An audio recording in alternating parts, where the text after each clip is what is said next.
Hi art nerds, happy holidays. So with today's Paperchild illustration, I'm flipping the script just a little bit. We have added 2 additional paper children to the lineup.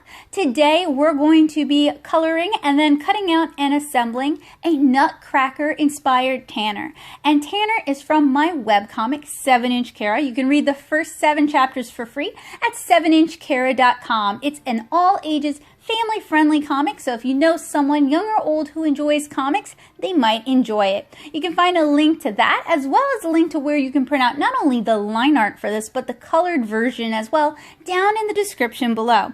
So we're going to take our watercolored 2D illustration and bring it into the 3D world with a little bit of clever paper engineering, essentially creating a 2.5D character. And you can either work on the Tanner that I've provided here, or one of the numerous Christmas-inspired paper children illustrations I've been sharing with y'all throughout the month of December, or this might inspire you to create your own. So as I mentioned, there'll be a link down in the description below where you can print out the line art or the fully colored version, whichever you prefer. If you're doing the line art, I highly recommend you work on a heavier paper like cardstock or 90-pound watercolor paper. If you're going to print out the colored version, cardstock is an excellent choice as well. Or you can print it out on printer paper and then attach it to a cereal box for some rigidity and then cut it out yourself.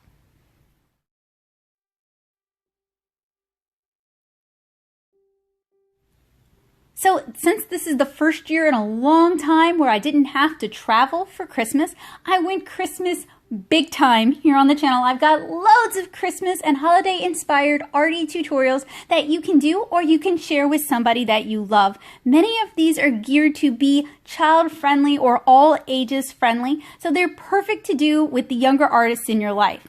So for this tutorial, I'm going to be working in watercolor, but you are totally free as a bird, to work with whatever media you like. Crayons, markers, watercolors, whatever you like.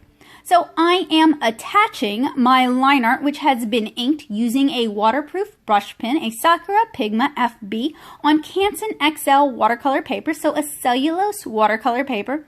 I'm attaching it to the back of an old watercolor pad, and that's going to give it some structural stability. Some of the other materials that I'm using today are the Core Mini Palette, so that is a watercolor palette, a professional grade watercolor palette. I've talked about it a bunch here on the channel. I'm also using a plastic daisy well palette. You can find these like everywhere, from Dollar Tree to Walmart to art supply stores to online. I'm working with various round watercolor brushes in several different sizes, and they are either synthetic and natural hair mix, or all natural hair. I'm using a mix of brushes here. I also have a cup of clean water, which I'm going to refresh a couple times during this tutorial. And then there is a little scrubby paint puck in the bottom of my water cup to help keep my brushes clean. So in these videos, some of these have been just straightforward, this is how you watercolor tutorials, and some of these have been Christmas vlogs that kind of just recap my experiences growing up in Southeast Louisiana, a land that's never or hardly ever seen snow. I think I've seen snow 3 times in my life while living here, and I'm 34. As well as Christmas present adventures. So I know a lot of us this year are unable to travel. Fortunately, I live where I would have traveled to. We moved this year, so I was able to make a bunch of cool Christmas content for you guys so you can celebrate Christmas at home safely with your families and still have the Christmas spirit. And I have lots of these Paperchild tutorials. I'm going to link several of them down in the description below, so I hope you guys will check them out. And I will also link them in the cards. If you know of anyone who's looking for fun, family-friendly, maybe younger artist-geared activities that they can do at home on a very, very small budget, please link them to these videos. It would really mean a lot to me. And I'm recording these as my Christmas present to you guys this year.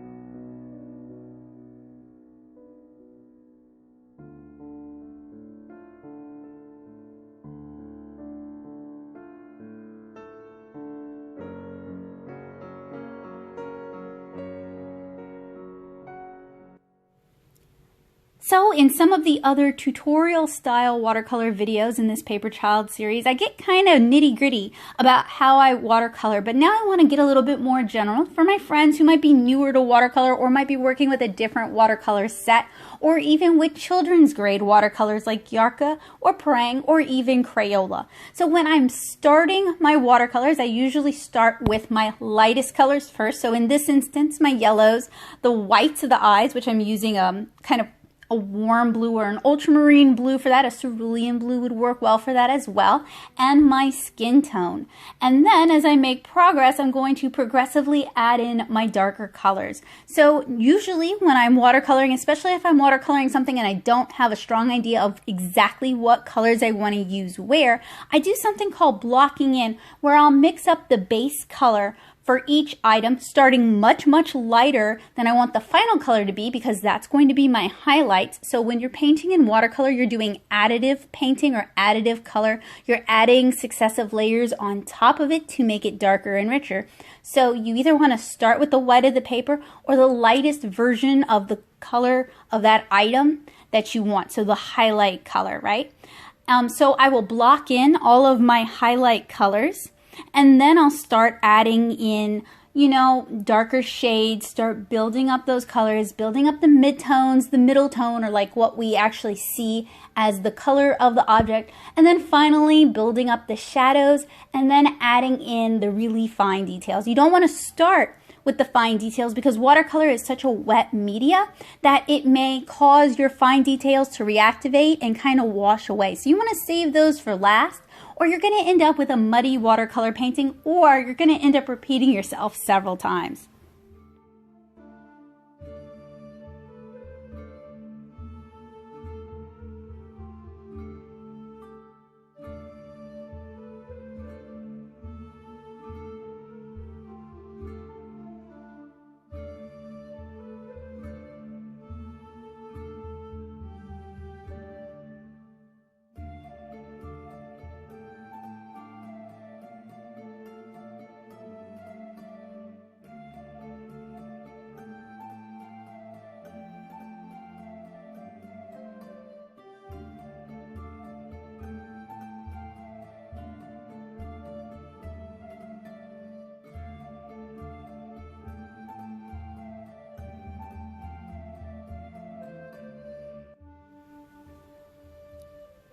So now that I've painted his skin, his hair, and his eyes, the base colors for those, I can start working with some of the darker colors that might be a little bit more prone to reactivating or bleeding into other colors. So I start with the black, which isn't a true black. It's actually a very dark gray in this instance. And then as I mix it darker, I'm going to mix in dark gray and a cooler blue.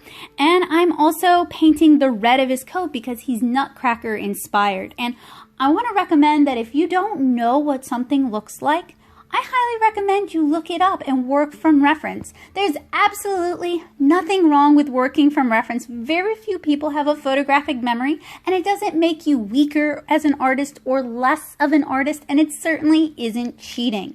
So you have my permission, in fact, you have my encouragement to please work from reference. Working from reference is only going to make you a better artist in the end. So now that I have many of the base colors painted, I'm starting in on the base colors for the nuts, and I'm starting with a really light brown mixture. Once everything dried, and with watercolor, if it's still cool to the touch, it's not fully dry. It might be dry enough to take another layer depending on where you live. If you live in a place like Louisiana, like me, where the humidity is high, that might still be too wet. I wouldn't risk it. But if it isn't cool to the touch and it's dry, then you can go ahead and add your second layer if you're trying to do stark transitions, or if you want to prevent it from bleeding into other areas. Now, with this illustration, because I was trying to get 2 done in one day before a live stream, I was really trying to do too much in one day, frankly. I do have some bleeding issues pop up, but they're very easy to solve. You just dab it up while it's still wet with a little piece of paper towel. And I like to use Viva paper towels because they don't have a lot of texture to them. They have just kind of a woven texture, so it's not like they leave a funny pattern when I lift up watercolors.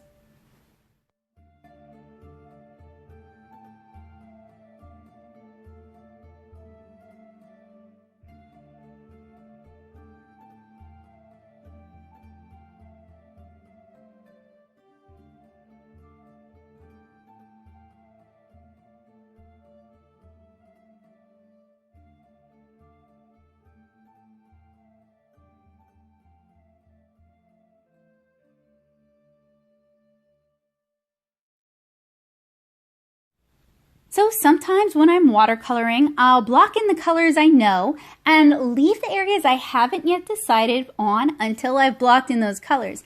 And then I'll select colors I know work well for that area. Now, some artists will, if they're working traditionally, for example, like I am here with watercolor, they'll actually take a photo or a scan of their line art or their sketch, and they'll digitally apply color to help them decide on what their color palette's going to be.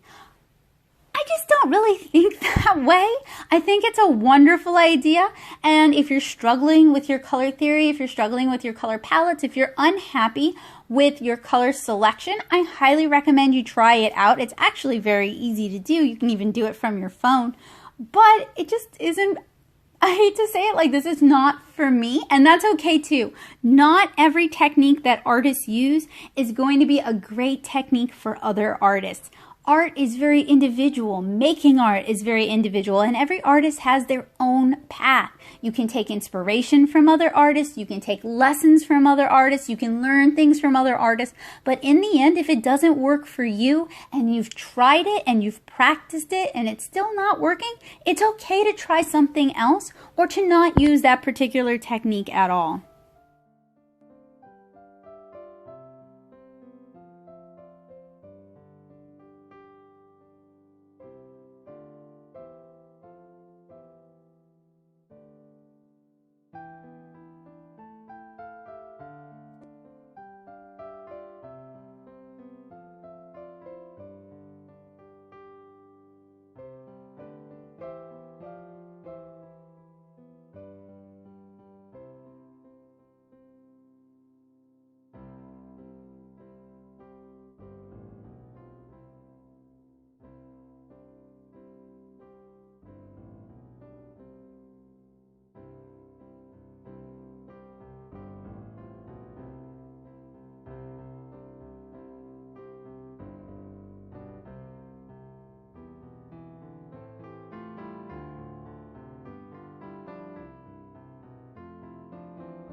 So once everything's had kind of a chance to dry, I can start blocking in what's known as local color. So we've already blocked in our highlights. The local color is the color that when we look at an object, that's what our brain thinks the object is. So for example, grass. Our eyes see it as kind of a medium green color. Now if you look really closely at grass, it's not just green. You get yellow highlights and olive green highlights and areas where it's brown and areas where it's blue. But the local color of the grass would be a green color. So in this instance, for example, with the red coat, we've already painted the highlight and we've painted a second layer, but it's not quite as dark as we might want. It still reads as pink. And while a pink nutcracker can exist, they do exist, that's not the vibe I'm going for here.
So once I've blocked in some of the other areas, I'm going into his red jacket with a thicker mix. So this is a more saturated mix, more color has been mixed in with the water to start achieving the local color, the red color that I want for his coat.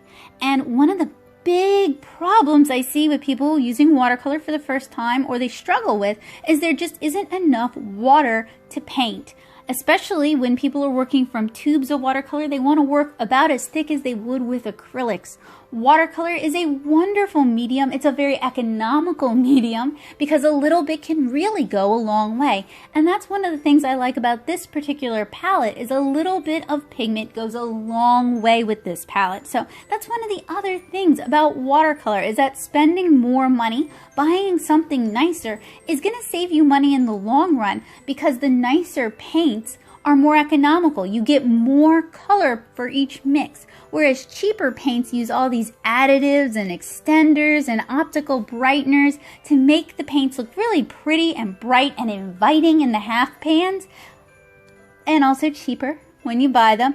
But you're going to find you're mixing a lot more paint to get the saturation you want with cheaper paints than you would with more expensive paints. And unfortunately, this is just something that you have to experience for yourself. And I wish more art stores, and I understand why they're not during COVID, but I wish more art stores in general would have more hands-on days for some of their art supplies. Because if people just understood how to use the materials and could get their hands on it and see for themselves, it would be so much easier to convince them to buy something that they're actually going to like a whole lot more than the cheaper thing.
So you guys can see with watercolor, I'm slowly building up my colors. I'm slowly developing my shadows. I'm taking it slow and easy and paying attention to where I want the light to hit things and what the shadows are going to look like. This is my more simple style of watercolor. I have several different styles of watercolor. I am, after all, a watercolor comic artist, and it's really important that I have evocative storytelling, inviting worlds. You just want to escape into my pages. I need a certain amount of detail, but I'm also a cartoony comic artist, so you don't want so much detail that it becomes too realistic and you get the Ren and Stimpy gross out effect. So it's a fine line, and I have several different ways that I handle watercolors, and sometimes it even varies from brand to brand how I'm going to handle the watercolors, because it's part of my job to know how to get the best out of every palette that I use.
So we're just about finished painting the Nutcracker proper, but now it's time to add a little bit more detail to the nuts down below.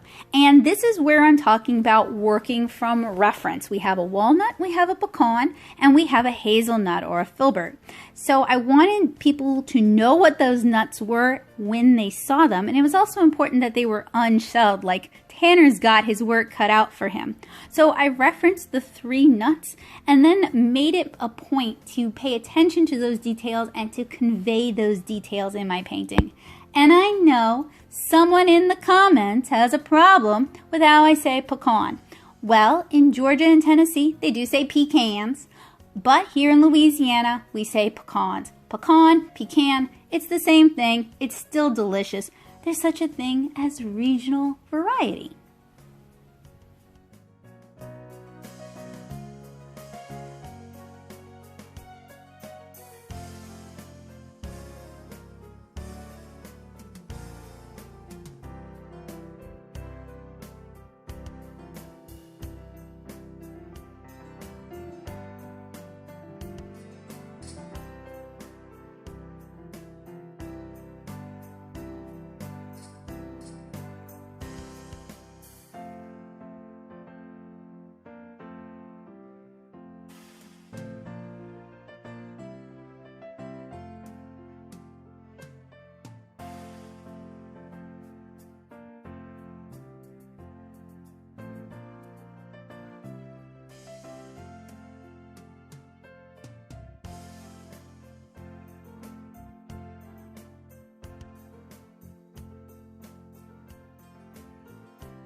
So that about wraps up the watercolor portion of this tutorial.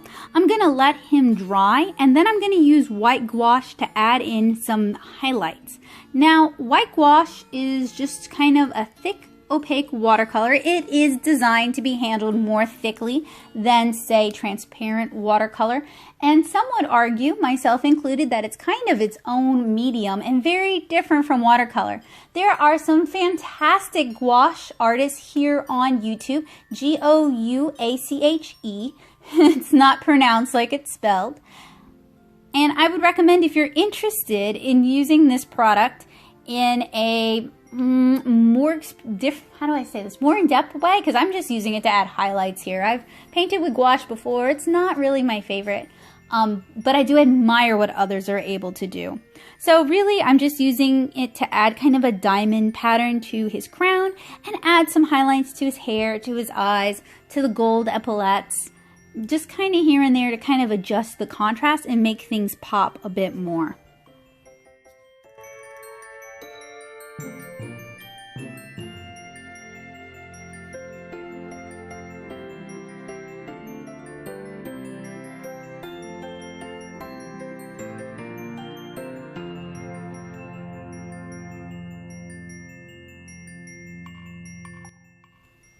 So when your watercolor has fully dried, and not before, you can remove it from the stretcher board. And I am pulling away the blue painter's tape at a 90-degree angle. And the reason you want to pull away from your piece is if it tears, it's going to tear outside of your image. Alright, so that wraps it up for part 1 of the Tanner Nutcracker illustration. I hope you guys will stay tuned for part 2 coming out at 12:30 today, where I show you how to cut him out and assemble him and then pose him in your own home. I hope you guys enjoyed this tutorial, and I hope you guys have a safe and happy holiday season this year, and I hope to see you again tomorrow with another Paperchild tutorial. So have a wonderful day, guys, and happy holidays. Bye, guys!